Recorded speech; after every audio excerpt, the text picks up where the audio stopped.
Les vocaux du cinéma.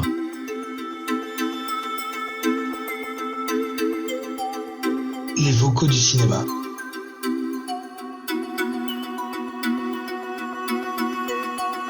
Les vocaux du cinéma.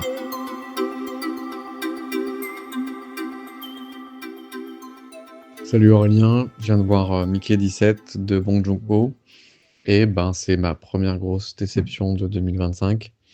Peut-être c'est parce que j'avais des attentes, contrairement au film qu'on a vu avant et dont on a parlé. Des attentes parce que il y a eu une super campagne de promo, donc j'ai été quand même pas mal exposé aux différentes bandes annonces. Et je pense que je m'étais fait quand même un univers qui, je trouve, n'est pas assez exploré dans le film au final. Et puis aussi parce que du coup il y a eu en fait plein d'ingrédients qui étaient réunis et qui étaient mis en avant, et je pense que c'est comme un peu genre foirer une bonne recette. Tu te dis c'est dommage avec ce qui était réuni. Mais bon, pour ma part, ça l'a pas fait. Bon, il fallait bien que ça arrive à un moment. On peut pas comme ça enchaîner les sans fautes sans que ce soit suspect. Je pense qu'après la dizaine d'auditeurs qui nous écoutent auraient pu penser qu'on est des cinéphiles consensuels. Donc bon, c'est pas plus mal, et puis ça va un petit peu corser nos échanges, c'est cool. Et beaucoup d'attentes aussi de mon côté, donc je sais pas, est-ce que je vais te rejoindre du côté obscur dans la critique, ou est-ce que je vais continuer à défendre le côté clair? Je sais pas, on va voir ça. Là, je m'apprête à aller voir le film. See you to the other side, Mr. C. En fait, à aucun moment j'ai ressenti quoi que ce soit. J'étais comme anesthésié devant le film. Et ce qui devait me faire rire me faisait pas rire, ce qui devait me surprendre me surprenait pas. Voilà, j'ai vu le truc un peu comme un programme se dérouler, genre une partition de musique assez classique et du coup pas très surprenante. J'ai trouvé le film très drôle, j'ai beaucoup ri tout le long.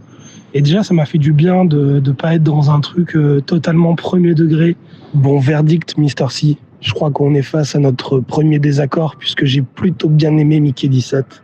Alors, je sais pas, peut-être qu'il arrive après une série de films particulièrement marquants.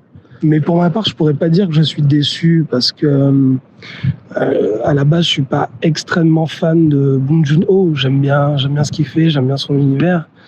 Mais je suis pas un ultra fan. Et puis peut-être qu'après Parasite, on a placé des attentes un petit peu démesurées sur ses épaules. Déjà, moi j'ai un rapport très ambivalent à Bong Joon-ho, sachant que j'ai pas vu tous ses films. J'ai vu, je pense, en premier Snowpiercer, que j'avais vraiment beaucoup aimé. Alors, c'était à l'époque, ça remonte, je pense, à 10 ou plus années, mais j'avais trouvé ça vraiment très cool, à la fois fun et avec un propos qui était marxiste comme il faut. Je pense que j'en avais parlé d'ailleurs dans un article de blog que j'avais écrit qui s'appelait 20 ans de cinéma, 20 ans de lutte de classe. Donc ça devait être en 2020. Et pour moi, je le mets au même titre que Mad Max Fury Road, dans ce genre très bon de la comédie d'action, mais qui a un fond politique grinçant. Et ensuite, quand j'ai vu Parasite, j'ai déjà à l'époque été très déçu, et je pense que je fais partie des rares qui ne sont vraiment pas fans de Parasite.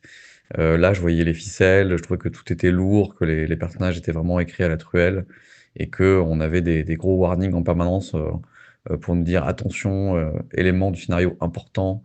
Et voilà, je trouvais que c'était vraiment très mécanique et très, très difficile à regarder.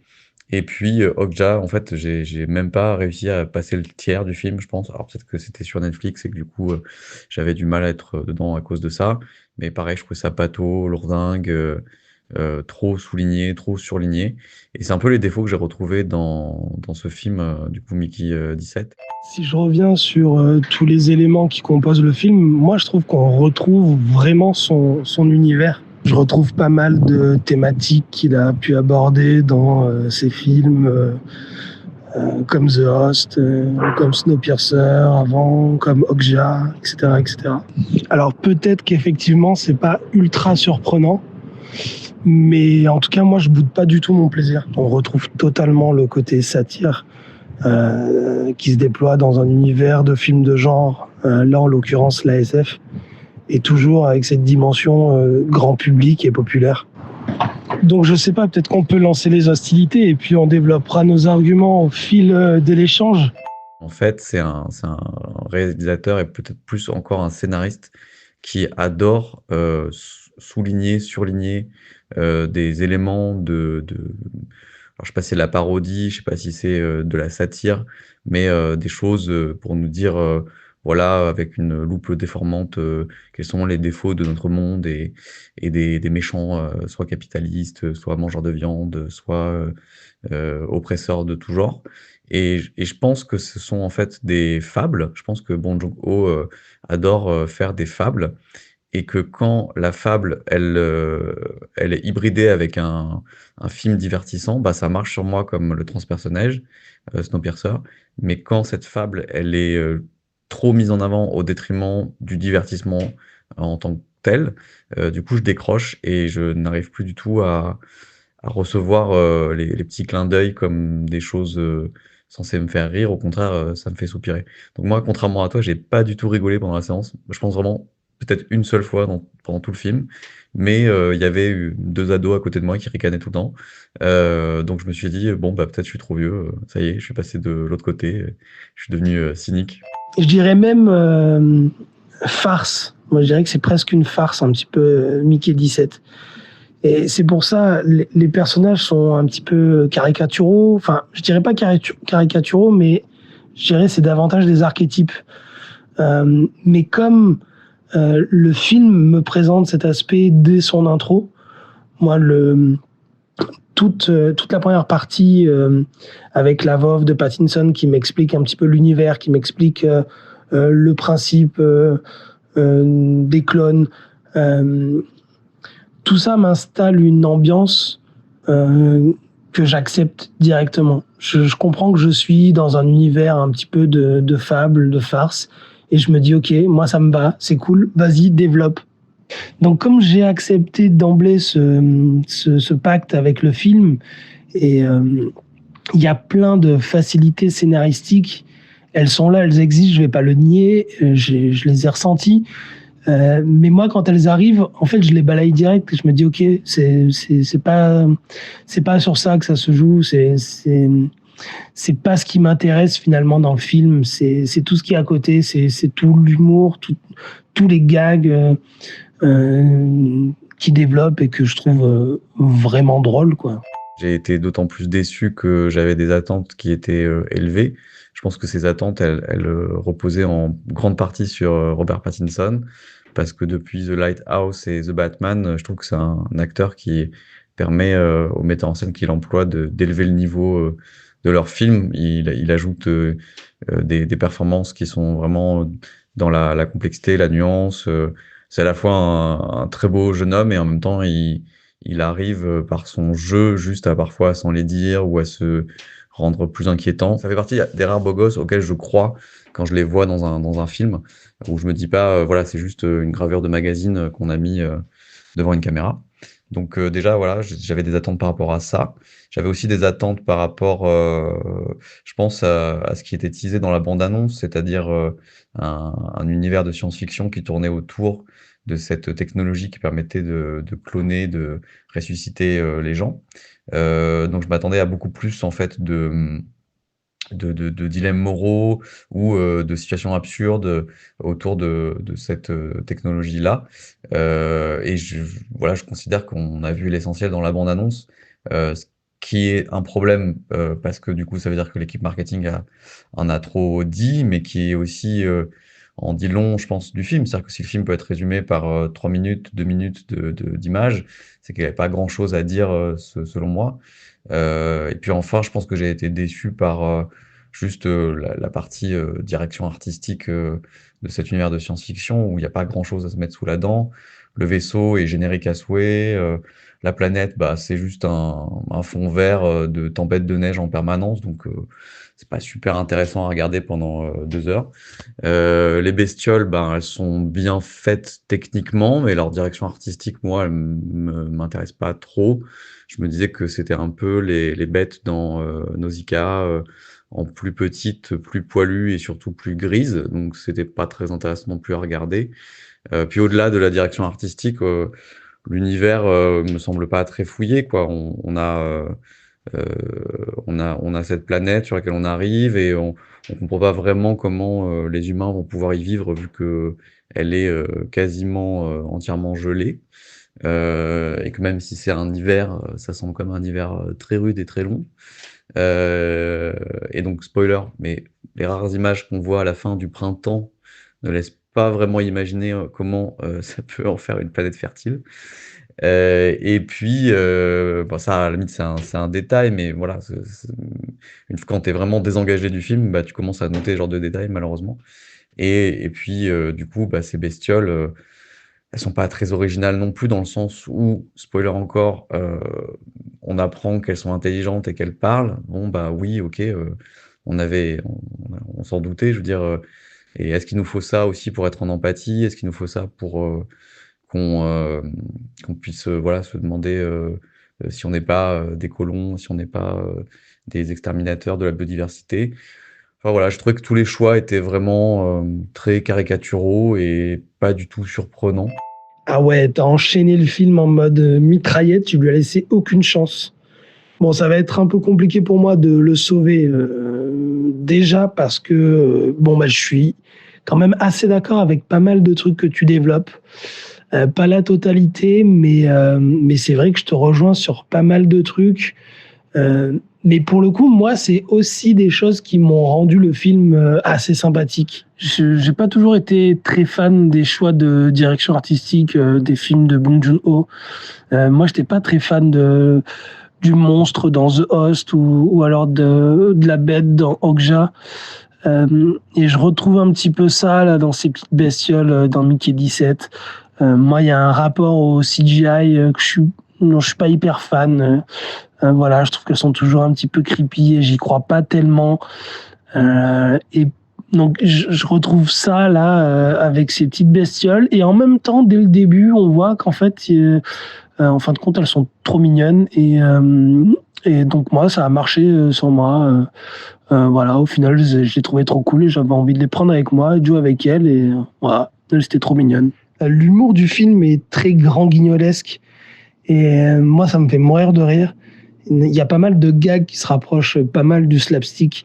Et je trouve que c'est super bien géré. Et tu parlais de Robert Pattinson, je suis d'accord avec toi, c'est un acteur que je trouve fascinant. Et là, pour moi, il le montre encore dans ce film, parce que cet aspect slapstick, il le gère super bien. Et je l'attendais pas forcément là-dedans. Et c'est encore une surprise géniale, en fait, de le voir jouer comme il joue. D'ailleurs, je trouve qu'en fait, Bong Joon-ho le dirige un petit peu comme son acteur fétiche, Song Kang-ho.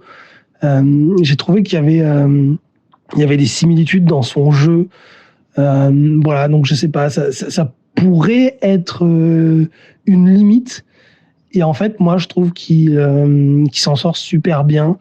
Je trouve que c'est une manière de ramener Pattinson dans son univers que je trouve vraiment réussi. Tu vois, ça s'exprime à travers le personnage un peu bené, comme tu disais, c'est l'anti-héros. Ça, c'est un archétype qu'on a beaucoup vu, du coup, dans le cinéma de Bong Joon-ho et qui reproduit avec Pattinson.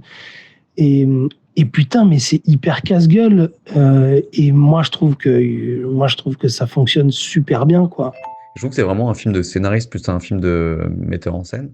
Et c'est un film de scénariste vraiment très paresseux, au sens où il y a beaucoup d'éléments d'exposition au début, chose que j'avais déjà pas du tout appréciée dans Parasite. Je m'étais dit, en fait, à quel point c'était lourd d'avoir autant d'exposition pour à la fin avoir quelques twists qui surprennent les spectateurs.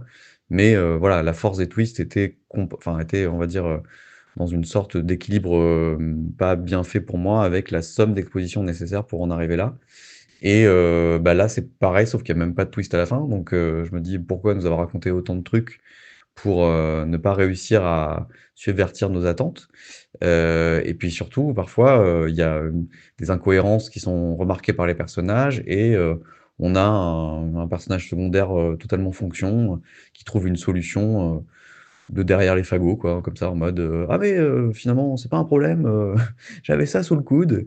Je pense notamment à un appareil qui sert à rentrer en contact avec cette, espèce, là et cette espèce sur cette planète, lointaine, et on se dit: «Mais attendez, ça devrait être le centre, presque de l'intrigue, en fait, ce truc», et ça arrive très tard et c'est vraiment, je trouve un pansement sur une jambe de bois. Enfin, tu te dis: «Beh, voilà» et du coup, ils sont acculés, ils se disent: «Ça fait pas de sens, donc on invente un bidule pour aller plus loin».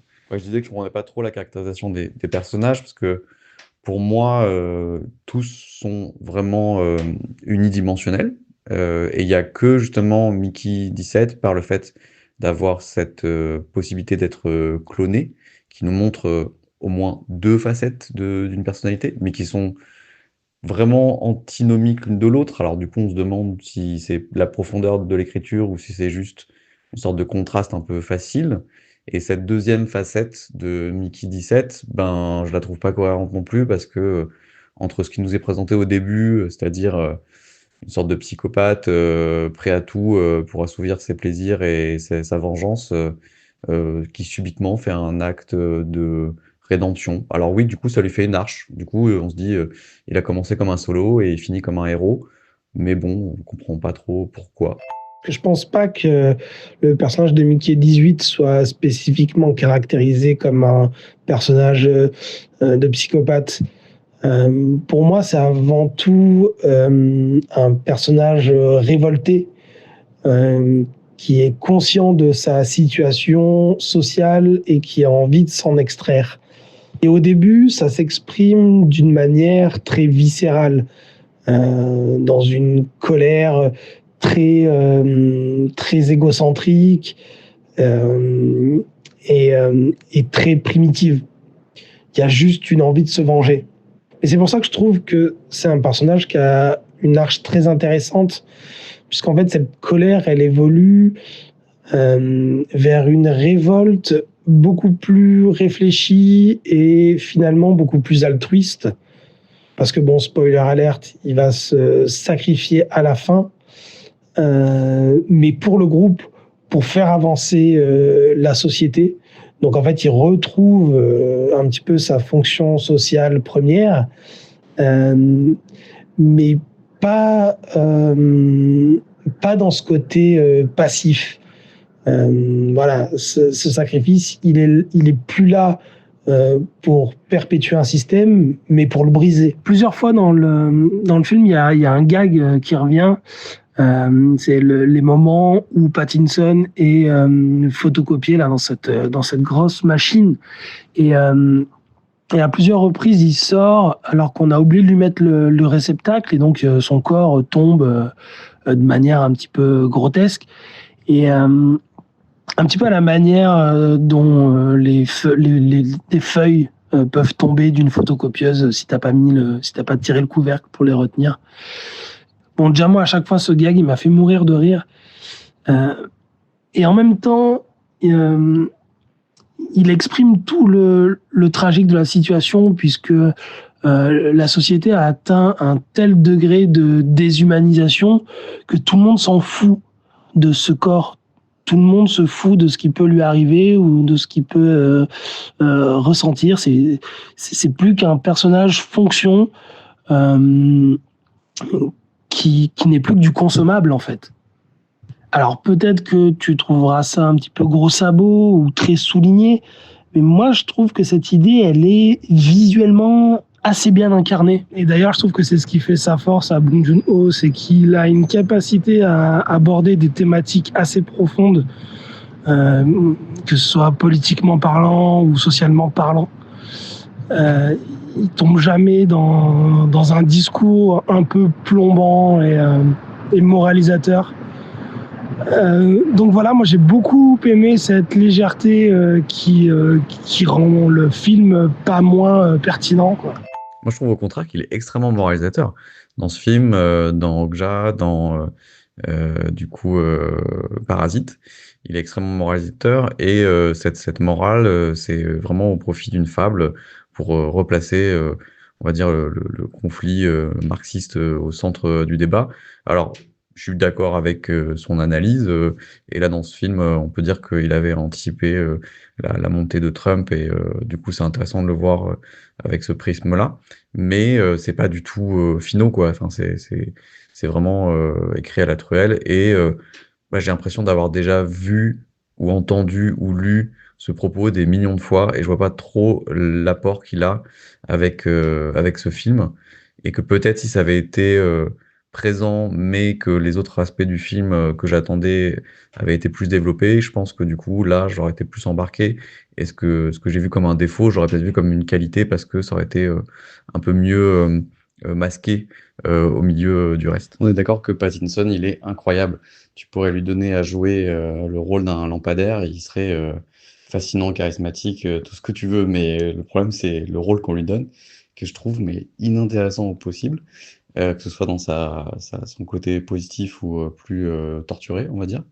Et puis, en fait, moi, ce qui me dérange, c'est que cette possibilité d'avoir un double, il en fait pas grand-chose, en fait, le réal, et c'est en ça que je disais que c'était un film plutôt de scénario, d'intrigue même, de plot, plutôt que de mise en scène. C'est-à-dire qu'une fois qu'on a ce duo incarné par le même acteur, finalement, c'est assez vite évacué toutes les scènes où on pourrait avoir un peu de tension entre eux. Il y en a une qui est vraiment bien, qui est un peu la première autour de la fournaise. Et ensuite, il y a un début vraiment de délire assez étrange avec la copine de Pattinson, de Mickey, où on se dit, ah bah tiens, là, en fait, en soi, il y avait un film, un film qui pouvait tenir, mais ouais, 1h20, en fait, juste sur cette tension entre, on aime la même femme, mais elle nous considère comme deux facettes de la même personne, il faut garder le secret, et bon, pareil, ça, c'est évacué dans la scène d'après, le secret a été vanté, on est déjà passé à autre chose, et du coup, je trouve que, on dirait que le film court après des éléments qu'il a posés là, dans le but de faire une grande cérémonie à la fin où tout sera réuni, où tout prendra un sens, mais moi j'ai l'impression de jouer au Lego avec un enfant de 4 ans, quoi. C'est-à-dire que il a des jolies pièces en face de lui, mais il n'est pas capable vraiment de les assembler en un tout harmonieux. Et donc, ouais, je suis un peu déçu de tous les films qui auraient été 10 fois mieux si juste Bong Joon-ho s'était cantonné à faire chacun de ces films-là et pas un boogie-boulga de tout. Ouais, alors je te rejoins sur le côté situation inaboutie. C'est vrai qu'il y a quelques développements scénaristiques qui font un peu fonction et qui en fait sont là uniquement pour amener des personnages là où on a besoin de les amener, mais qui en fait au final apparaissent un petit peu comme des pistes inabouties. Bon, ça c'est vrai, je suis d'accord. Par contre, je te rejoins pas totalement sur le personnage de Robert Pattinson que tu trouves un petit peu inexistant et inintéressant. Moi, j'ai la sensation que c'est vraiment ce que cherche à faire Bong Joon-ho. C'est-à-dire que le personnage de Robert Pattinson est un personnage qui porte sur lui sa fonction sociale. Un petit peu à l'image d'une séquence dans laquelle on le voit à la place d'un mannequin crash test. Voilà, c'est sa fonction dans la société, c'est de servir de crash test. C'est de mourir pour faire avancer la colonie. Et donc ça rejoint ce que je te disais sur les gags slapstick. C'est-à-dire que c'est un personnage très physique. Son rôle est uniquement physique. Il est là pour prendre des coups, il tombe, il se fait mal, voilà, il en chie tout le long du film, mais c'est sa fonction sociale. Et derrière cette situation, il l'accepte totalement. Je veux dire, il fait preuve d'une grande docilité.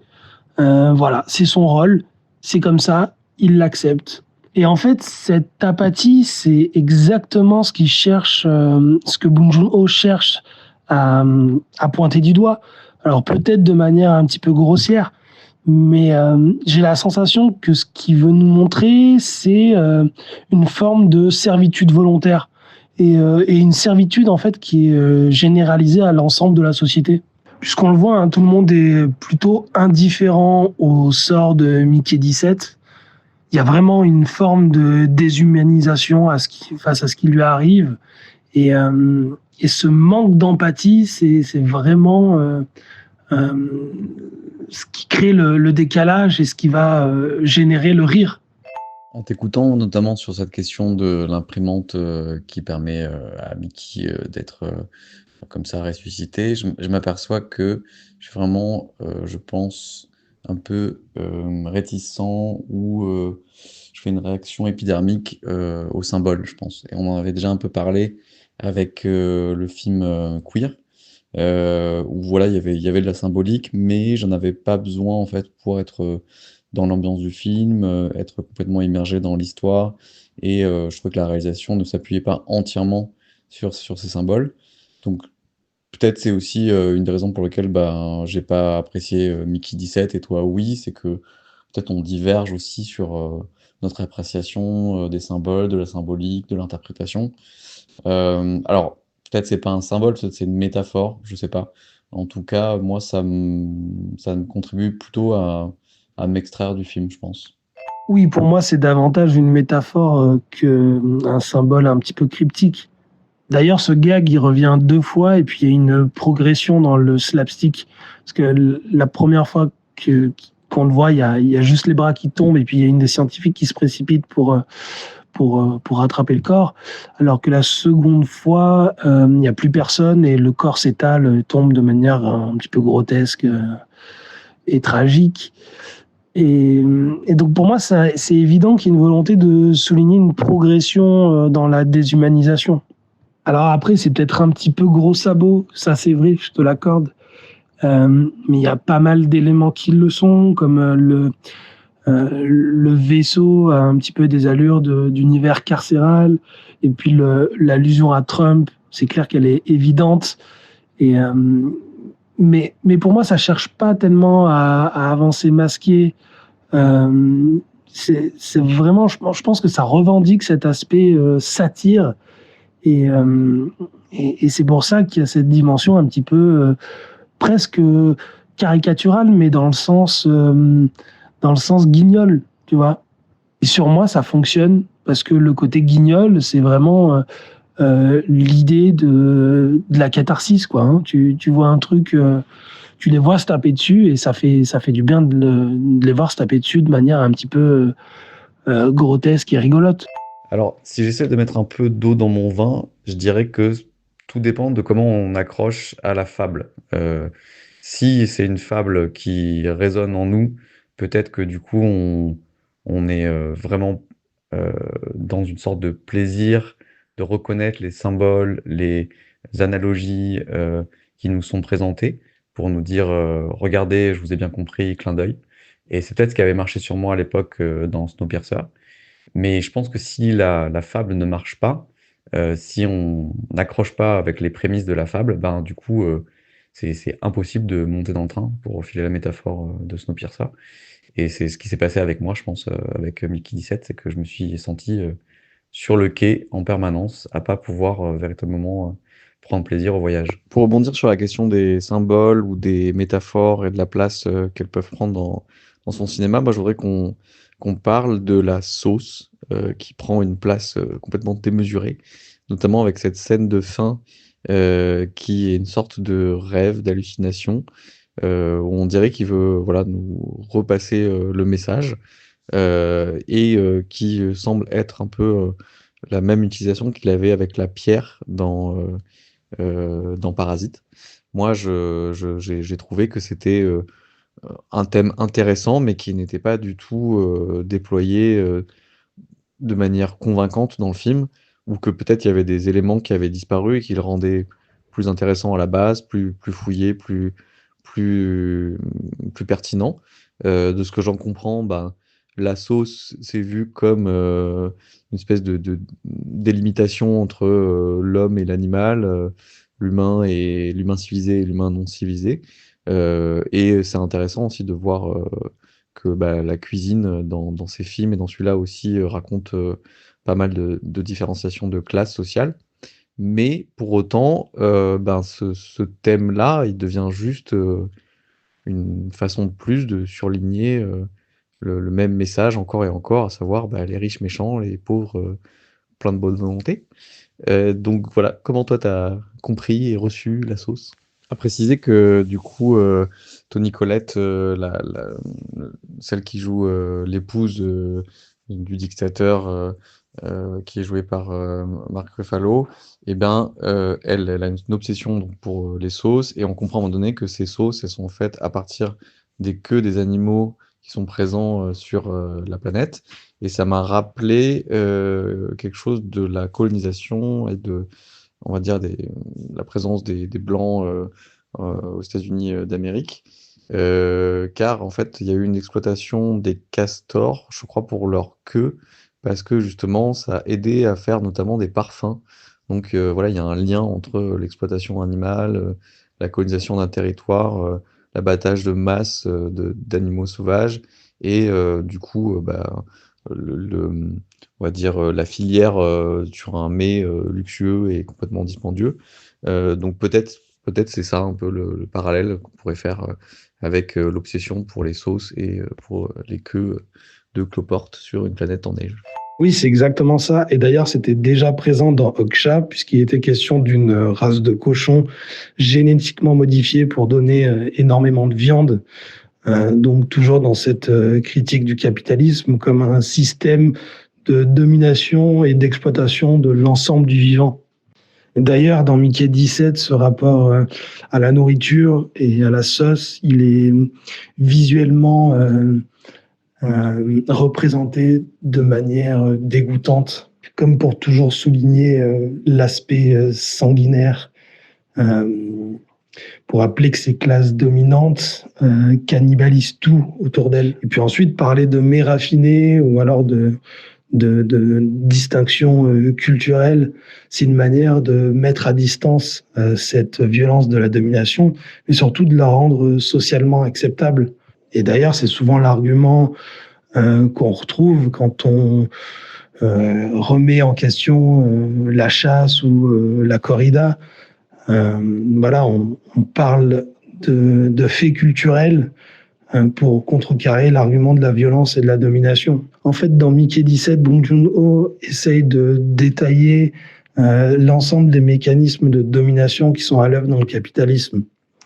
Et quand il va s'agir d'une espèce qu'on considère comme étant la plus inférieure, la plus éloignée, elles vont être destinées à être consommées, à être mangées. Mais on s'aperçoit que il y a également une hiérarchisation de la domination qui s'applique à l'ensemble de la société. On l'a vu, on a parlé avec Mickey 17, lui, son corps est entièrement destiné à être exploité pour faire avancer la société. On va faire tout un tas d'expériences sur son corps, voilà, à ses dépens. Mais à un autre moment dans le film, il va être également question d'eugénisme, et avec le personnage de Kai, je crois que c'est comme ça qu'elle s'appelle, elle, on va apprendre que sa fonction, ça va être la reproduction sexuelle. Donc elle est considérée comme appartenant à une classe supérieure, donc elle va être destinée à la reproduction. Et elle le dit frontalement, elle leur répond, mais vous considérez mon corps comme un simple outil de reproduction que vous pouvez contrôler à votre guise. Donc je crois qu'il n'y a pas plus marxiste comme grille de lecture. Les corps des classes dominées sont considérés comme des outils de travail, l'unique capital dont les classes dominantes vont pouvoir disposer à leur guise. Bon, il est temps de conclure. Qu'est-ce que t'en penses, Aurélien? Pour conclure de mon côté, je dirais que grâce à notre conversation, j'ai plus accédé au sens, aux différents sens et significations des métaphores qu'il y avait dans le film. Notamment, grâce à toi, je trouve que j'ai un peu plus apprécié, on va dire, tous ces passages où Mickey est utilisé comme littéralement mannequin de crash test. Et aussi ce truc de l'imprimante qui revient plusieurs fois. Et donc, ça me fait réévaluer un tout petit peu le film. Je me dis que je suis passé à côté, mais que effectivement il y a des qualités et que sans être un grand film ou un grand divertissement, c'est un film qui mérite d'exister, d'être vu et d'être discuté. Pour conclure sur Mickey 17, bon, effectivement, je pourrais pas dire que c'est un chef-d'œuvre ou un immense film, mais je pense que c'était compliqué de passer après Parasite avec l'impact que le film a eu sur le cinéma mondial. Moi, je le vois comme un film un peu plus mineur, sans aucun jugement de valeur là-dessus, et je trouve pas ça déconnant en fait. Perso, j'ai pas boudé mon plaisir et j'ai trouvé que c'était une farce réussie avec un discours politique assez fort et enfin, qui ressemble à du Bong Joon-ho sur tous les tableaux. Je trouve que le film coche toutes les cases du cinéma de Bong Joon-ho. Donc voilà. Mais qui malheureusement propose rien de bien nouveau en fin de compte. Alors je te rejoins aussi sur les quelques réserves, notamment sur les facilités scénaristiques. Mais je trouve l'ensemble du cast assez incroyable. Pattinson, génial. Même Mark Ruffalo aussi, génial. Toni Collette, pareil. Donc voilà, dans l'ensemble, je trouve le film assez réjouissant et moi, je me marre bien. Alors c'est vrai, peut-être qu'on est en droit d'en attendre un petit peu plus de Bong Joon-ho. Pour conclure, je dirais c'est un moins plus. Ouais. Disons que c'est mon côté optimiste. Je préfère voir le verre à moitié plein.